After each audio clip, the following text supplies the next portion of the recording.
Particularly with this, because this is the first time we've ever made this on the show. So what are we making? Oh, I'm very proud of my homemade chorizo, and I do actually make it at home. You do, because we've got a little picture of it, haven't we? Cracking. There you go. That is your house, is it? Yeah. Not my whole house, obviously. I sleep underneath that bit, yeah. Just where are the chairs from, then? Habitat? IKEA. Other stores are. Don't put them next to a radiator with it on, that's the key to it. But, yeah, you've got to make it really simple. It's really simple. So, basically, I'm sure this isn't actually a chorizo, but basically it's my salami recipe with smoked paprika in it. So we've got some really lean ground pork shoulder. And to that, if you could just finish dicing this off, this is some back fat. I'm going to get some garlic in here as well. Yeah, to that we're going to add some garlic, very, very finely crushed.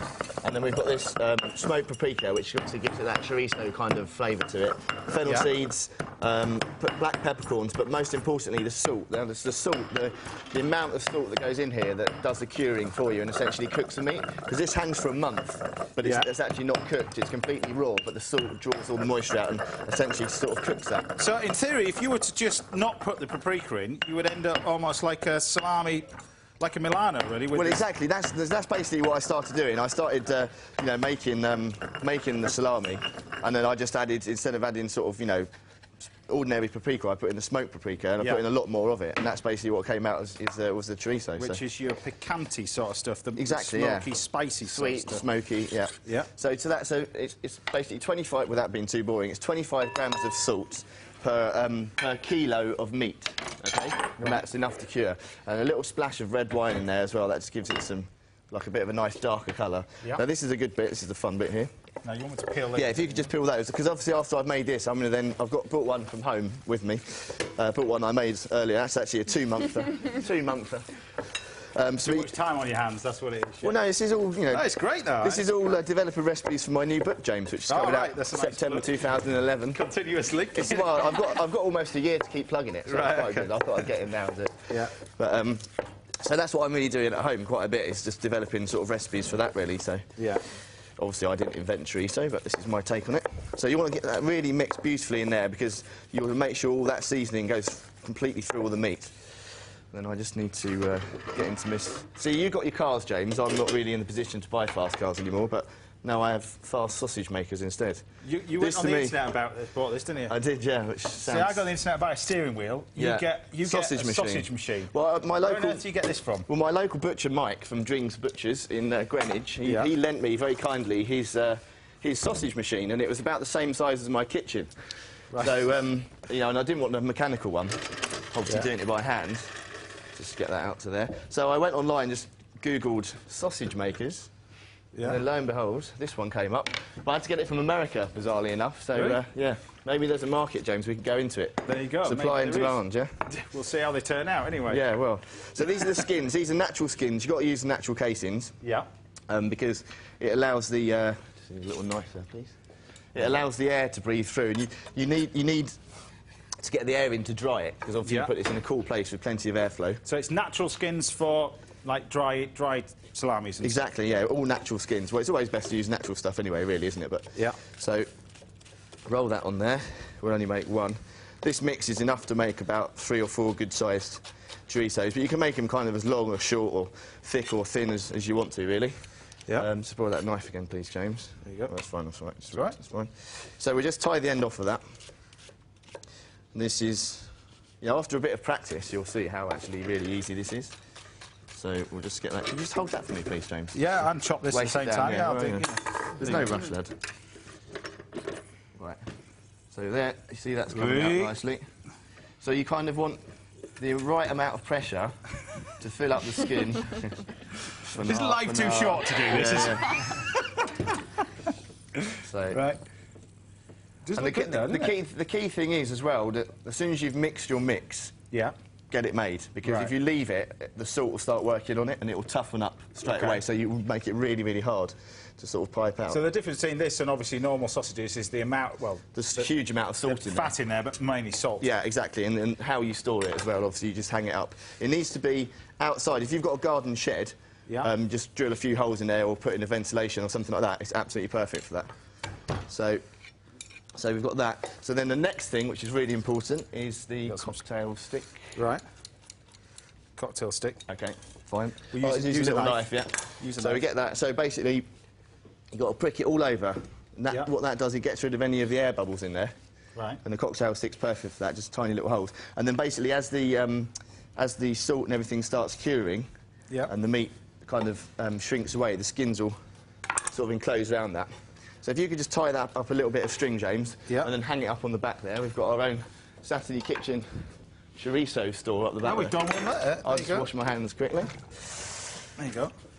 So we could keep this, and next time you're on, use it again. We'll use it again. I'll shall have to come up with another recipe. This is the one we did in rehearsal. As you can see, that's already sort of starting to dry out a little bit there.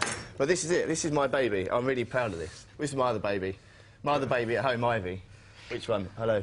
Over there. Hello, Ivy. Hello, Nancy. There's kids all over the place on this show. Best I feel like Lorraine Kelly. It looks my baby. Right, OK, go on. Right, this is my chorizo, so I'll just give you a piece on the end. If you just look at that. So, right, if people were doing this, seriously, you could, I mean, you can put that cloth over the top as well. Yeah, like a muslin or something like that. But the thing is, well, in my office, basically, look at that. That is stunning. Even if I do say so myself. I've got it near a window with a blind next to it, so I've got the slats of the blinds open, so there's just like a light airflow going through. And I've upgraded now from a pole and 2 chairs to a clothes rail, which works perfectly. There you go. I'm a bit of a dork, aren't I, really? And literally a month, that will be fine. Yeah, a month is great. You look at that, James. I mean, it's just got that. Have a little try of that. You got that? I mean, it really does look like the real thing. Tastes like the real thing as well. Tastes like the real thing. It's delicious, doesn't it? And I think, you know, if you sort of start experimenting with smoking a little bit more as well, you could sort of get it to that stage and then maybe smoke it and, you know, things like that. Right, so I'm doing 2 dishes, very quick dishes. It's a really hot day today, so you don't want to be there sort of toiling over your barbecue. So I'm doing one dish which is basically, it uses the chorizo which you actually want to eat, but it's more to sort of actually flavour the dish, really. So we're going to do that. You've peeled these beautiful prawns for me, these lovely king prawns, and then we'll just get that sautéing in there. So we've got sliced garlic shavings, which want to go nice and crispy, and that's for the prawns. And then for the other one, which is going to be cooked in a red wine kind of a glaze, we've got some garlic chopped shallot, which you've chopped very nicely for me. I'll get that one in there as well. And plenty of salt in there, James, as well. It has got a little bit of salt in, obviously, but the cure kind of gets rid of that flavour. Plenty of salt in there. Yep, nice rock salt. Oh, there you go.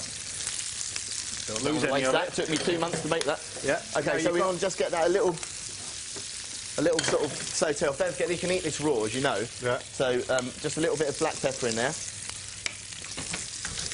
Now we've got some of these bay leaves. Bay leaves, yeah. Bay leaves I'll put in both, actually, just to flavour it up. Now, as well as doing a book, little birdie tells me you're looking for a restaurant, is that right? Ah, yes, the little birdie was right. Yeah? You've got to watch this space. I will obviously, as I always like to do, give you the exclusives, James. Give you but it'll probably be the next time I'm on, I'll be able to tell you really sort of what's happening. But and is this kind of like your first restaurant on your own, really? Of course, yeah. Obviously, you know, 13 years with Gordon, had an amazing time doing that. I've learned everything pretty much from working alongside him. He's a great guy. Really teaches you so much about the restaurant and industry really as a whole. Yeah. So I've given myself a little bit of a break, helping the Swan down in Westmoreland and at the Globe Theatre. Yeah, I'll continue working with them and helping them. This restaurant of mine is just something I've always really wanted. Absolutely. To do something myself, so. Absolutely. Right, so we've got some liquor in here. You put red wine in there. Red wine in there, because you want that to reduce down. So this is like little nibbles. So you're going to be eating this... Bay leaf in there as well. Yeah, in your garden, just sitting there with the sun. And then we're going to do sherry. Obviously, this has got kind of a Spanishy sort of theme to it. So we're going to go a touch of sherry in there. I know you like your flames, James. Yeah. Any particular sherry, or just a nice dry sherry? Yeah. Just a nice, you know, something. Yeah, nice and dry. Yeah. Bit more in. Touch more in. Now this one we want very plain and simple. You want to have a little bit of sauce in there. You've got some bread which you've cut up. So we want to just... Now, what's this we've got here? What's that? That's red wine, which just went into here. Because you've got red wine there, and what's that? There's some red wine from my... to put into the actual salami or sausage itself. That's that one. There you go. And then, as you know, with all shellfish, we've got them sort of slightly pink in the centre. Yeah. And you've got all that flavour now there from the lovely toasted garlic, those big, fat, juicy prawns, the flavour of the chorizo as opposed to sort of it being the whole part of the dish. Plenty of parsley in there. Plenty of parsley. And that's really plenty of that salt in there. Yeah, and it should be nice and earthy, that now. Yeah. So just knock those off. So quick. Yeah. Well, that's the thing, you know, obviously you've got to wait 2 months to make your salami. You don't want to be cooking for ages to be able to eat it, do you? But it's a great idea to make your own stuff. I mean, it's just, if you've got the time, it just tastes so much better, doesn't it? And, you know, it's about practice as well. You don't really need that much time. You know, I had to wait 2 or 3 months to get my machine over from American, but... There you go. There you go. Worth all the effort. So remind us what the dishes again? So we've got one Sargie's homemade chorizo in red wine, shallots and garlic, and another king prawns with chorizo, roasted garlic and sherry. Great tapas, easy as that.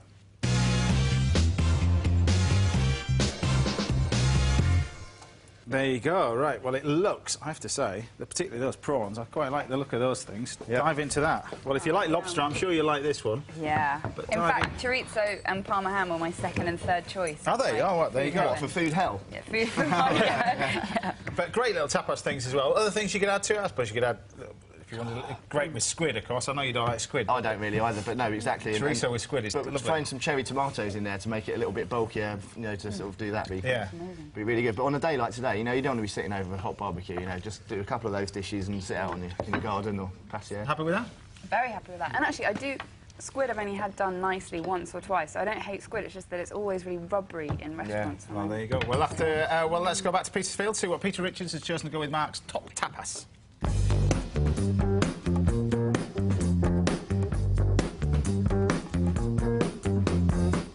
With his delicious homemade chorizo, Mark is celebrating a quintessentially Spanish ingredient and also a brilliantly versatile one. Now, if you are going to serve it with fish or seafood, I'd suggest a brilliant local match that's both full-flavoured and also elegant. And that, for me, is a really well-chilled, dry Amontillado sherry or even a Fino sherry. And I've got a delicious one here. It's the Tío Pepe. But I think with chorizo, there's no better wine option than a lovely, juicy, local red. And I've got an absolutely wonderful option here. It is the Raso de la Cruz from Cariñena. Spain is an excellent source of great value, food-friendly wines, and in that context, the Cariñena region is a gem because it's not too far from Rioja, but it's not as well known. And there's loads of old, gnarly vines there that give really intense, characterful wines. This one, when you smell it, it's really inviting, full of wild herbs and bright cherry fruit. It really compels you to take a sip. It's rich, it's refreshing, and it's well-rounded, and that's really important because that's what we need to cut through the savoury richness of the pork, but also not to clash with the spiciness of the paprika. There's also real elegance and lightness of touch to this wine, which is important because if you're going to match the chorizo with something more delicate, like Mark's prawns, it won't overwhelm them. So, Mark, here's a brilliant value Spanish red to complement your wonderful celebration of chorizo. Olé. What do you think of the wine? Really good. Yeah? I mean, I'm not a wine buff by any means, but I think, you know, the spiciness of those flavours there that holds up really well. You need red with chorizo. I think it works fantastically well. Yeah. There you go.